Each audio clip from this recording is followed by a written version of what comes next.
எனக்கு ஒரு உதவி செய்யணும் அப்படின்னு நம்மளை பார்த்து ஒருத்தர் கேட்குறாருன்னு வச்சுங்களேன், உடனே நாம் அவரை பார்த்து என்ன உதவின்னு கேட்போம். இதுதான் சராசரி மனிதர்களின் இயல்பு. ஆனால் ஒருத்தர் எனக்கு ஒரு உதவி செய்யணும் அப்படின்னு கேட்ட உடனே என்ன உதவின்னு கூட கேட்காம சரி செய்கிறேன் அப்படின்னு ஒத்துக்கிறது இருக்கு பாருங்க, அது கொஞ்சம் அபூர்வம். அந்த காலத்தில் ஒருத்தர் இருந்தார். அவர் எப்படி தெரியுமா? உதவி கேட்குறவங்க நல்லவங்களா கெட்டவங்களா அப்படின்னு கூட பார்க்கல, தனக்கு நன்மையா தீமையா அப்படின்னு கூட பார்க்கல, உதவி செய்கிறேன்னு புறப்பட்டுட்டார். அவர் யார் தெரியுமா?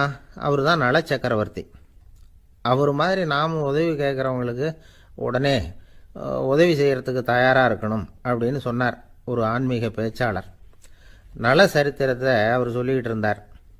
இந்திரன், அக்னி, வருணன், யமன் இவங்க 4 பேரும் நலனை பார்த்து எங்களுக்கு நீ உதவி செய்யணும், எங்களுக்காக நீ தூது போகணும் அப்படின்னு கேட்குறாங்க.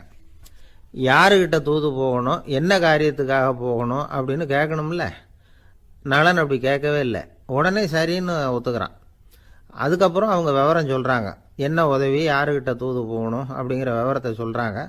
நலனுக்கும் அப்புறம்தான் புரியுது, எந்த தமயந்தியை இவன் காதலிச்சானோ, எந்த தமயந்தின் சுயம்பரத்துக்காக இவன் போய்கிட்டு இருக்கிறானோ அந்த தமயந்தியை பார்த்து தங்களுக்காக அவகிட்ட வாதாடணும், பேசணும், தங்களில் ஒருத்தரை கல்யாணம் பண்ணிக்கும்படியாக கேட்கணும் அப்படின்னு அவங்க 4 பேரும் நலன்கிட்ட கேட்குறாங்க. இதை கேட்டதும் நலன் கொஞ்சம் கூட முகம் சுளிக்கலை, பதட்டப்படலை. நேராக தமயந்தி கிட்ட போகிறான். இந்திரன், அக்னி, வருணன், யமன் இவங்களோட சிறப்புகளை எடுத்து சொல்கிறான். இவங்களில் ஒருத்தரை கல்யாணம் பண்ணிக்கலாம் அப்படின்னு சொல்லி கேட்டுக்கிறான். ஆனால் இதுக்கு தமயந்தி சம்மதிக்கலை.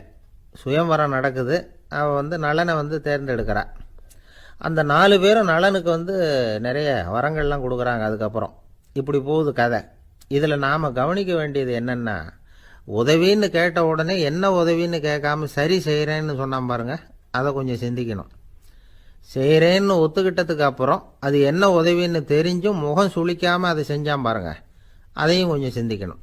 தென்கட்சி கோ சாமிநாதன் ஐயா அவர்களின் இன்று ஒரு தகவல் நகைச்சுவை கதைகளை கேட்டு ரசித்தமைக்கு நன்றி.